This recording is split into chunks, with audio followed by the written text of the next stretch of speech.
السلام علیکم ورحمۃ اللہ تعالی وبرکاتہ۔ حضرات، شعبان المعظم کا مقدس و بابرکت مہینہ چل رہا ہے۔ اس مہینے میں جو 14ویں شعبان المعظم کی ایک رات آتی ہے، 14 تاریخ گزر جانے کے بعد، وہ رات بڑی ہی بابرکت رات ہے۔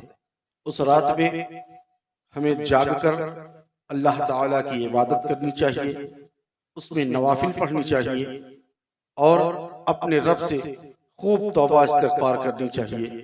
وہ رات بڑی ہی قیمتی رات ہے۔ آئیے حضرت علامہ مولانا سید امین القادری صاحب قبلہ کی زبانی آپ کے ساتھ بیٹھ کر سنتے ہیں اور اس رات کی فضیلت کو سماعت کرتے ہیں۔ آئیے شروع کرتے ہیں۔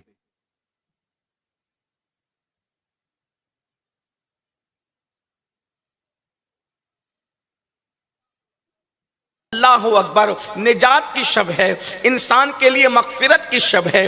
اللہ اکبر، بڑی خوبصورت ترین رات ہے، فیصلوں کی رات، رزق کے تقسیم کے فیصلوں کی رات، بچوں کے ولادت کے فیصلوں کی رات، موت و حیات کے فیصلوں کی رات، دعا کی قبولیت کی رات۔ اللہ کے رسول صلی اللہ علیہ وآلہ وسلم ارشاد فرماتے ہیں، حضرت جبریل نے مجھ سے کہا کہ یا رسول اللہ صلی اللہ علیہ وآلہ وسلم، جب شعبان کی 15ویں شب آتی ہے تو 300 رحمت کے دروازے کھول دیے جاتے ہیں۔ اللہ اکبر، آسمانوں کے دروازے کھلتے ہیں، رحمت کے دروازے کھلتے ہیں۔ اور بڑی مشہور روایت ہے، اللہ اکبر، کہ بنو کلب کی بکریوں کے بالوں کے تعداد کے برابر اللہ لوگوں کی مغفرت فرماتا ہے۔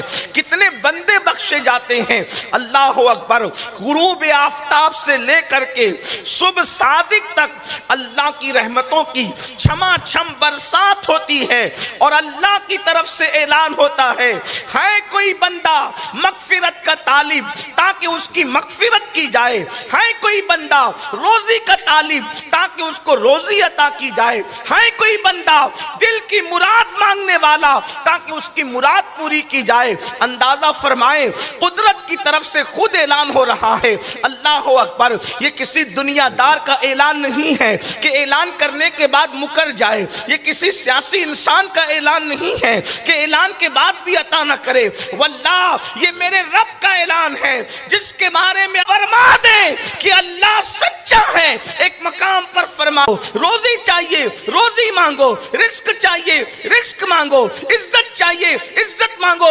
ارشاد ہوتا ہے آج جو مانگو گے تمہاری جھولیاں بھری جائے گی۔ اللہ اکبر، کتنی خوبصورت رات آنے والی ہے، بخشش کی رات، عطا کی رات۔ میرے آقا علیہ الصلوۃ والتسلیم کے پیارے دیوانوں، اس ماحول کے اندر ہمیں تو زیادہ گڑ گڑانے کی ضرورت ہے، زیادہ طلب کرنے کی ضرورت ہے۔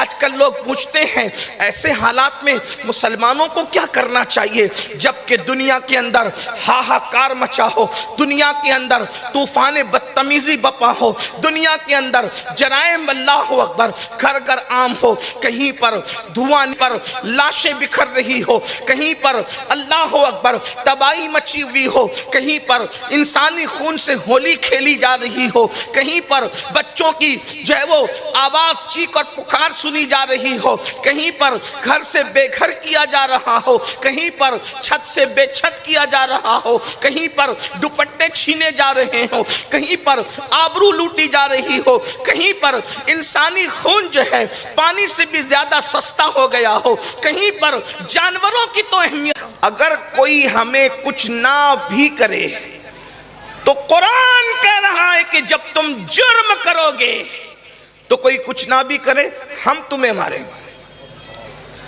ہم تمہیں ماریں گے۔ مجھے بتاؤ، قوم لوط کو مارنے کے لیے کون سا بادشاہ تھا؟ کون سی سیاسی جماعت تھی؟ اور جان پہ ظلم اس کو کہتے کرتے ہیں کہ انسان گناہ کرے، اس لیے کہ انسان جو بھی ظلم کرے گا اس سے دنیا کی مصیبت آئے گی، لیکن جب انسان گناہ کرے گا تو اس سے جہنم کا دردناک عذاب ہوگا۔ اور جہنم کا دردناک عذاب کیا ہے؟ تو یاد رکھنا، اس کے سر پر اپنی جرائم کا بوجھ ڈال کر ہم سبکدوش نہیں ہو سکتے، ہمیں کلین چٹ نہیں مل سکتی۔ اندازہ کریں، قرآن کہانی قصے کی کتاب تو نہیں، لیکن قرآن نے جو قصص بیان کیا ہے اس لیے بیان کیا تاکہ عبرت ہو، ہمیں عبرت ہو، ہمیں پتا چلے۔ اندازہ کریں، قوم لوط نے جب جرم کیا تو اللہ پاک نے آسمان سے ڈائریکٹ پتھر برسائے، اور پتھر برسے کی شان سے، اللہ اکبر، توجہ تو کریں، غور تو کریں کہ شان سے پتھر برسے، پتھر سر پہ گرتے تھے، چھوٹے چھوٹے پتھر تھے، بہت بڑے پتھر نہیں تھے، چھوٹے پتھر سر پہ گرتے تھے، اور وہ انسان کے وجود کو چیرتے ہوئے نیچے سے باہر ہو جاتے تھے۔ اندازہ فرمائیں، اندازہ کریں، کیا آج میری قوم میں قوم لوط کا گناہ موجود نہیں ہے؟ اللہ اکبر، کچھ لوگوں کو ہواؤں سے میرے اللہ نے برباد کر دیا، آندھی سے میرے اللہ نے برباد کر دیا، کچھ لوگوں کو طوفان نوح سے میرے اللہ نے برباد کر دیا، کچھ لوگوں کو پانی میں ڈبا کر میرے اللہ نے برباد کر دیا۔ پتا چلا جہاں گناہ ہوگا وہاں فنا ہوگا، وہاں آبادیاں ویرانے میں تبدیل ہوگی۔ پھر اس کا علاج کیا ہے؟ اس کا حل کیا ہے؟ میں سمجھتا ہوں انسان جتنے گناہ کر رہا ہے، شاید ہم لوگوں سے زیادہ آپ کو پتا ہے ہم کیا گناہ گنوا سکتے ہیں۔ آپ کو جو گناہ کے بارے میں علم ہے، اللہ اکبر، قوم لوط کا عمل اس قوم کے اندر موجود، قوم عاد کا گناہ اس قوم کے اندر موجود، قوم سمود کا گناہ اس قوم کے اندر موجود، اللہ اکبر، قوم شعیب کا گناہ اس قوم کے اندر موجود، قوم نوح کا گناہ اس قوم کے اندر موجود۔ وہ کون سا گناہ ہے جو ہم نہیں کر رہے ہیں؟ یاد رکھنا، انہوں نے تو دو چار گناہ کیے، اور اس کے بعد ان پہ پتھر برس گئے، ان پہ ہوائیں آ گئی، ان پہ سیلاب آ گیا، ان پہ آندھیاں آ گئی، اللہ اکبر، ان پہ زلزلے آ گئے، ان پہ چنگاڑ آ گئی، اللہ اکبر، کبھی کبھی ان پہ جوؤں کا عذاب آیا، ان پر خون کا عذاب آیا، ان پر دیمک کا عذاب آیا، ان پر مینڈک کا عذاب آیا، طرح ان پہ الگ الگ قسم کے عذابات آتے رہے۔ لیکن مسلمانوں، آج اجتماعی طور پر ہم پر اس لیے عذاب نہیں آتا، اس لیے کہ ہمارے درمیان آمنہ کے لال مصطفیٰ جان رحمت اللہ کے محبوب موجود ہے،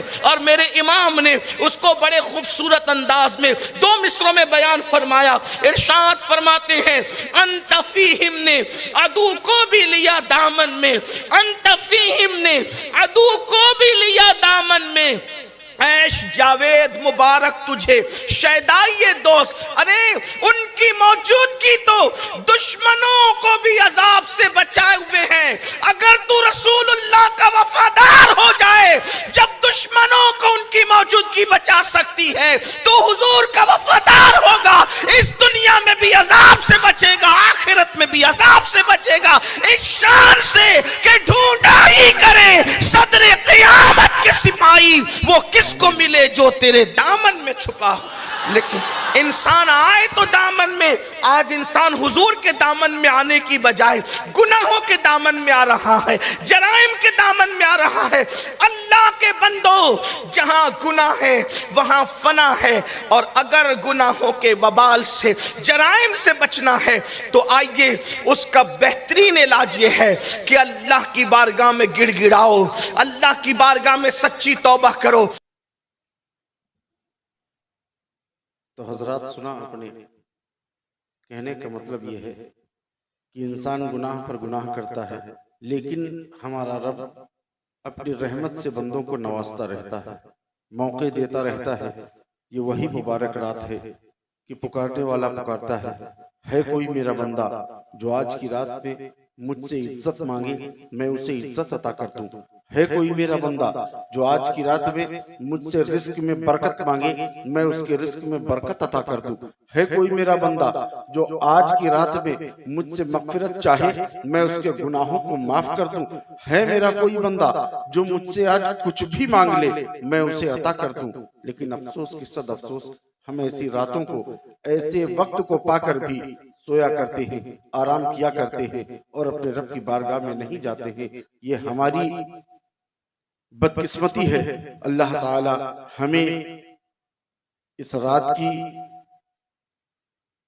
عظمت کو سمجھنے کی توفیق عطا فرمائے اور اس رات میں خوب خوب عبادت کرنے کی توفیق عطا فرمائے۔ وآخر الدعوانا الحمدللہ رب العالمین وما علینا الا البلاغ۔ السلام علیکم۔